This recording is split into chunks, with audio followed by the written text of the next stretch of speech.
Good morning, everybody. Thanks, Deb, and thank you very much, Claire, for asking me to speak today. Alex's story.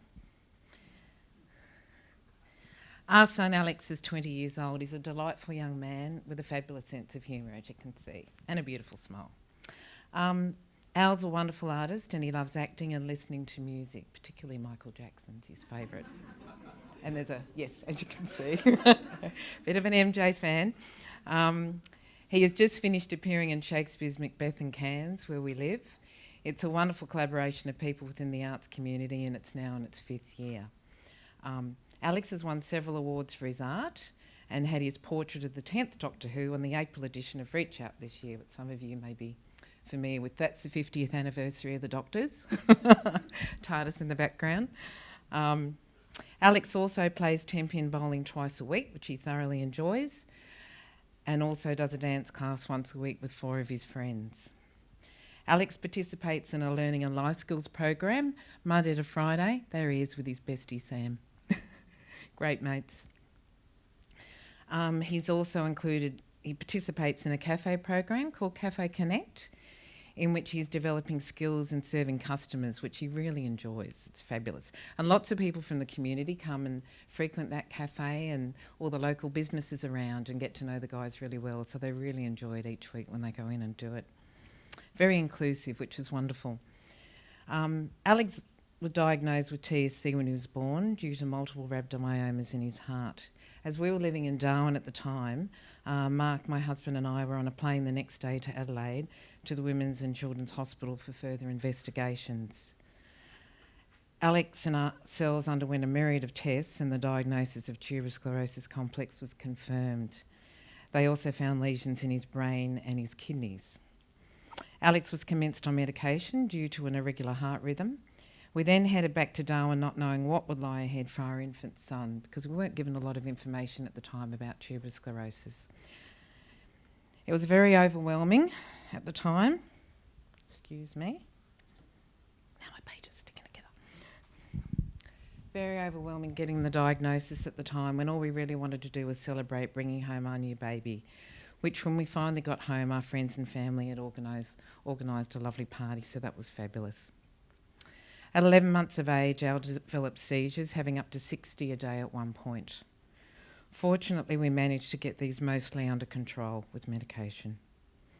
We moved to Cairns the following year and linked in with early intervention services, which was wonderful to support Al, but also ourselves as he developed. He was also diagnosed on the autism spectrum and developed the wonderful attribute of spinning just about any object that he chose. This became quite problematic when he attended daycare. I received a phone call one day that he had tipped all the children's food on the floor, had all the plates spinning absolutely beautifully, much to the delight of the children but not the staff. That kid could spin anything. We'd walk into a place, he and I, and we'd just be scouring the place looking to see what was spinnable. He would pull plants out of pots and spin the pots. It was something to see. Fortunately, that wonderful talent stopped.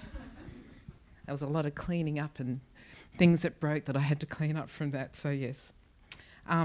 Alex's heart continued to be monitored regularly, and at the age of 3 years, he required open heart surgery, and then again at 7 years to remove subaortic membranes. He recovered from both these surgeries well and got straight back into his drawing and activities as soon as he was able. He continues to have regular checkups to monitor his heart, as he's likely to require an aortic valve replacement at some stage. Al was really well supported at school by several of his teachers, and especially his drama teacher, who was just so inclusive and so supportive of him, his visual arts teacher and his hospitality teacher. And these subjects have assisted him to continue what he loves doing post-school. That's his formal in Year 12.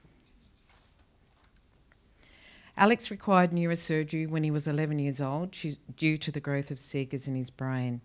He again recovered very well, but unfortunately needed further surgery 18 months later, and this resulted in him needing a ventricular peritoneal shunt inserted. Alex commenced on Afinitor or everolimus in 2012 to help further reduce the growth of the SIGAs, and he's tolerated this really well with no side effects, fortunately. The Affinita has also helped reduce his facial angiofibromas, which he's been really happy about. They were quite problematic and bled at times, causing him quite a lot of distress. Alex's shunt has functioned well for the last 6 years, but he did require surgery 2 months ago for a repair. Fortunately, he recovered in time to join his friends in 9 performances of Macbeth, and he received a Shining Star Award at the after party. He certainly is our shining star. Al has been through a lot in his 20 years and continues to be the most delightful, happy young man that we are blessed to have in our lives. He loves his family and friends and enjoys his busy life. His passion is his art, and he continually produces masterpieces for everyone to enjoy. Through our TS journey, we have made great friends and had the opportunity to share with and support other families. We have been involved with TSA since Al was an infant, and this has been a great source of information and support. And for a time when we were living in Newcastle, I was fortunate enough to be involved in the committee. I've been on the Board of Management with Art Disability Services for 9 years in Cairns.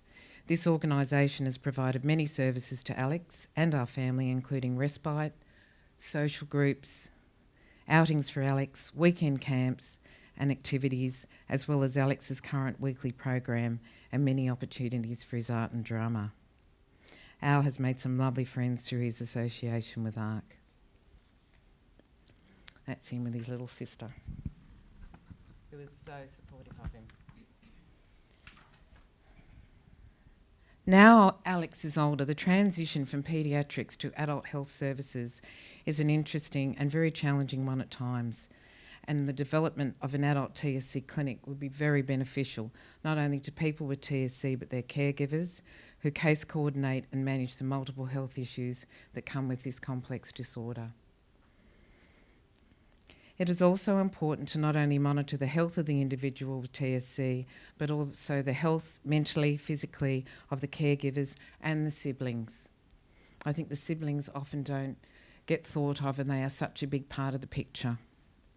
As a health professional myself, as a clinical nurse working with children and families, this is part of my daily work and focus. Alex has a brother and sister who love and support him so well, but TSC and all he has been through has certainly impacted upon them.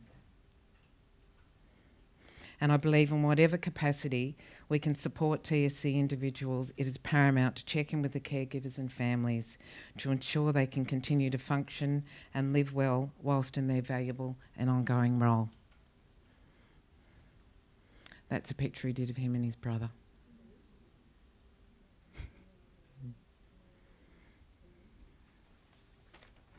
Thank you very much.